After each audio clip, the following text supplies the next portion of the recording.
안녕하세요, 범인쌤입니다. 이제 10월 14일 오늘부터 근로기준법이 새로 개정되는데요. 앞으로는 사장의 아내나 사촌 등이 근로자를 괴롭혀도 직장 내 괴롭힘으로 인정되고 경비원에게 폭언을 하는 경우도 산업안전보호법 위반 대상으로 모두 과태료를 받게 됩니다.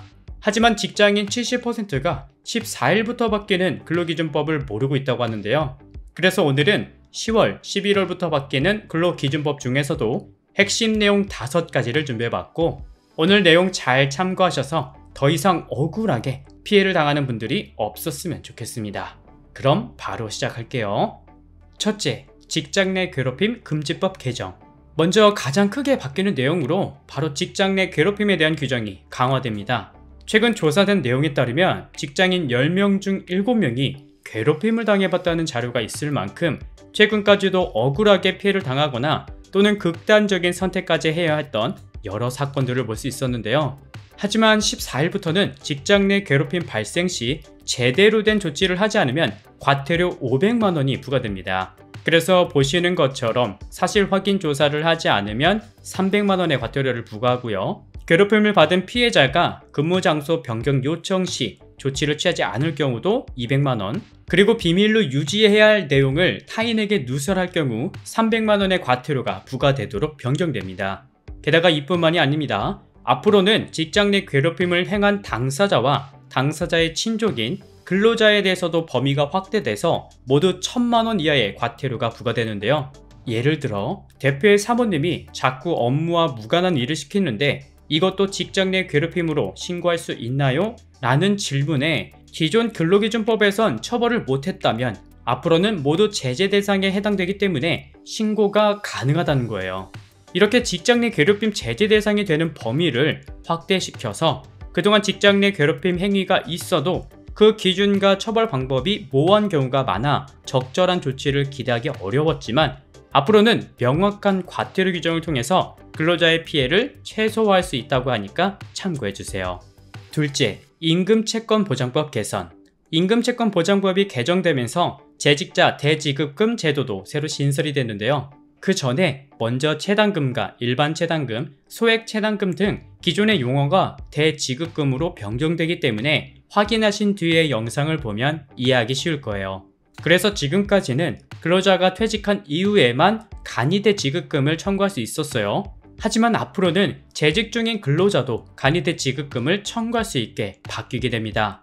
그러니까 재직 중에 임금체불이 발생하면 해당 사업장에 퇴직하지 않더라도 간이대 지급금을 청구해서 그동안 못 받은 임금을 모두 받을 수 있게 되는 거예요. 하지만 재직자 대지급금은 해당 사업장 근로 중 1회 한해서 청구가 가능하고요.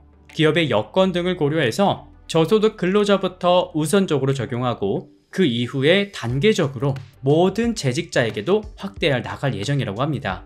그리고 지급 절차도 간소화되었는데요. 이전까지는 간이대 지급금을 지급받기 위해서는 절차상 고용노동부에서 발급할 수 있는 체불임금 등 사업주 확인서와 법원의 확정 판결이 있어야 받을 수 있었어요. 하지만 앞으로는 확정 판결이 없어도 체불임금 등 사업주 확인서만으로 간이대 지급금을 받을 수 있게 됩니다. 그러니까 이제는 민사소송을 거치지 않더라도 고용노동부만 방문해서 간이대 지급금을 받을 수 있기 때문에 약 7개월 정도 소요되던 기간이 2개월로 단축된다는 거예요. 그리고 신청하는 방법도 이제는 온라인으로도 쉽게 신청할 수 있는데요.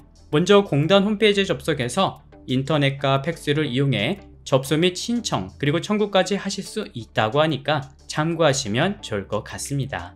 셋째, 임금명세서 교부 의무. 11월 19일부터 사업주가 근로자에게 임금을 지급할 때 반드시 직원들에게 임금의 세부 내역을 포함한 임금명세서를 서면 등으로 교부해야 합니다. 그러니까 임금명세서는 기존의 급여명세서를 좀 더 자세하게 바꾼 스타일이라고 생각하면 되는데요. 아무래도 근로자가 자신의 임금이나 근무시간 등 근로조건을 보다 자세히 확인할 수 있게 해서 근로자의 권익을 보호하고 임금체불을 미연에 방지하자는 취지로 법이 개정된다고 해요. 그래서 근로자가 한 명이라도 있는 사업장이 모두 해당되고요. 간혹 급여 금액만 입금하는 사업장의 경우는 임금명세서를 교부하지 않으면 앞으로 과태료가 부과됩니다. 그래서 임금명세서에는 다음과 같은 내용이 반드시 포함되어야 하는데요. 이름과 생년월일 등은 당연히 들어가고요. 근로일수나 총 근로시간 수, 연장, 야근, 휴일, 근로시간, 그리고 항목별 계산하는 방법 등도 모두 임금 계산 기초사항에 포함되어야 합니다.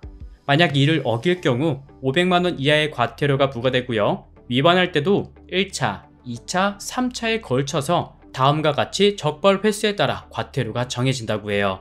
그래서 아직 정식적으로 확인된 양식은 저도 찾지 못했지만 이런 형태로 임금 명세서가 발급된다고 하니까 미리 참고하시면 좋을 것 같습니다. 넷째, 임신 중인 여성 근로자 보호 규정 추가. 이번에는 여성 근로자분들에게 해당되는 내용입니다. 기존의 근로기준법에서는 임신 12주 이내 또는 36주 이후에 있는 여성 근로자는 1일 2시간의 근로시간 단축을 신청할 수 있었어요. 하지만 11월 19일부터는 1일 소정 근로시간은 유지하면서 업무의 시작과 종료 시간 변경을 자유롭게 신청할 수 있게 됩니다. 예를 들어 하루 근로시간이 6시간인 경우에는 업무의 시작과 종료 시각이 오전 9시에서 4시였다면 앞으로는 오전 10시에서 5시로 자유롭게 바꿀 수 있게 됩니다. 그래서 신청자는 임신기간, 업무시각 변경일과 종료일을 적은 신청서와 의사진단서를 첨부해서 3일 전까지 회사에 제출하면 되는데요. 만약 이를 지키지 않는 사업주에게는 과태료 500만원을 부과한다고 합니다. 하지만 예외적으로 정상적인 사업 운영에 중대한 지장을 초래하거나 임신 근로자의 안전 및 건강을 해할 우려가 있는 경우에는 사업장에서 허용하지 않을 수 있다고 하니까 위 내용 잘 참고하셔서 근로시간 단축과 업무시각 변경을 활용하면 좋을 것 같아요. 다섯째, 산업안전보건법 강화. 산업안전보건법의 경우 대상자가 크게 확대되었습니다. 그동안은 주로 고객을 대면하거나 정보통신망을 통해 상품을 판매하는 등 주로 서비스 종사자에게만 사업주 조치 기준을 규정하고 있었기 때문에 주로 고객을 응대하는 근로자에 해당하지 않는 직업의 경우는 고객의 폭언, 폭행 등에 쉽게 노출될 수 있었는데요. 하지만 10월부터 모든 근로자에게 고객 등 제3자의 폭언이나 폭행, 갑질 등으로 건강장애가 발생할 우려가 있는 경우 업무의 일시적 중단 또는 전환, 휴게 시간의 연장, 치료 및 상담 지원은 물론이고 행여나 근로자를 고소, 고발할 경우 손해배상 청구 등에 필요한 지원도 모두 의무화됩니다. 그리고 위 같은 상황에서 근로자의 요구를 근거로 해고하거나 불리한 처우를 할 수 없도록 또 법이 의무화됐는데요. 그래서 이제는 근로자가 안전하고 존중받는 근무 환경에서 일을 할 수 있도록 법이 강화되기 때문에 특히 서비스직에 종사하는 분들의 경우는 이 강화된 내용을 잘 참고하셔서 문제가 생기더라도 잘 대처하셨으면 좋겠습니다.